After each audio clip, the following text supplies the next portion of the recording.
Баршаңызға сәлем, сіздермен Гүлсая. Бүгін сіздерге бір ғана жұмыртқадан жасалатын кекстің рецептімен бөлісетін боламын. Өте жып-жұмсақ, осындай пышный болып шығады. Міндетті түрде жасап көріңіздер, сіздерге ұнайтынына 100% сенімдімін. Үйдегі бар қарапайым заттардан жасалады. Ешқандай весейдің, граммовканың қажеті жоқ. Видеоны соңына дейін қарап, каналыма тіркелуді ұмытпаңыз. Ең алдымен таза құрғақ ыдысымызға жаңағы бір жұмыртқамызды жарып салатын боламыз. Сонан кейін сол жұмыртқаны венчикпен араластырып аламыз. Ең алдымен өзін араластырып болған соң үстіне шай ішетін кесеңізбен бір кесе қант қосамыз. Қатты толтырмай қосасыздар, және де тағы да жақсылап біркелкі масса болғанша араластырамыз. Мінекей мынандай масса болуы қажет, яғни біздің массамыз ағаруы қажет. Сонан кейін бір кесе сүтімізді қосамыз. Сүтіміз міндетті түрде жылы болуы қажет. Енді жақсылап тағы да біркелкі масса болғанша араластырасыздар. Бұл жерде байқап тұрсаңыздар, барлығын біз шай ішетін кесемен бір кесе қосып жатырмыз. Сонан кейін бір кесе сұйық май қосамыз, және де жақсылап тағы да араластыратын боламыз. Толықтай араластырып болғаннан кейін осы шай ішетін кесемізбен 2 кесе ұн қосатын боламыз. Ең алдымен осы бірінші кесені қосып, жақсылап венчикпен біркелкі масса болғанша, яғни ешқандай түйіршік қалмайтындай қылып араластырып аламыз. Сонан кейін барып екінші кесемізді қосатын боламыз.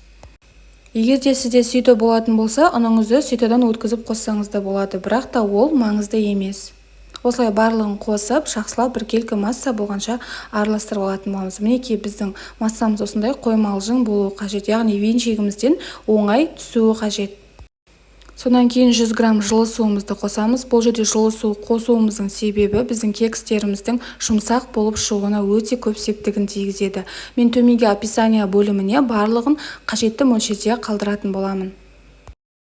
Дәл видеодағыдай масса болып шығуы қажет, сол кезде сіздің кекстеріңіз идеальный болып шығады. Ең соңында 1,5 шай қасық, яғни қопсытқышымызды салып, тағы да жақсылап біркелкі масса болғанша араластыратын боламыз. Және де 5-10 минутқа сол ыдыстың ішіне қойып қоямыз.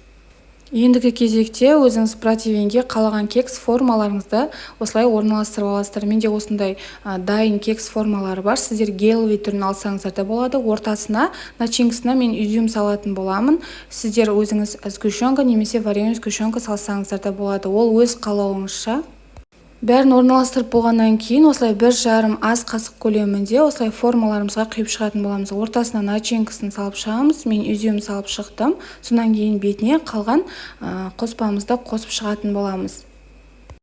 Байқап тұрсаңыздар, бұл кекс өте оңай, үйдегі бар қарапайым заттардан жасалады. Ең соңында мен осылай бетіне изюм салып шықтым. Әсемдігі үшін және де 180 градуста 20-25 минутта пісіріп алатын боламыз. Мінекей біздің кекстеріміз пісті, осылай қызарып, әдемі болып, өзінің формасын жоғалтпай, керемет жұмсақ болып піседі. Енді толықтай суытамыз. Қазір сіздерге ортасын көрсетемін. Қараңыздар, өте жұмсақ, әдемі, иісі де керемет болып шығады. Егер менің видеом ұнаса, менің каналыма тіркеліп, комментарий жазып, лайк басуды ұмытпаңыз.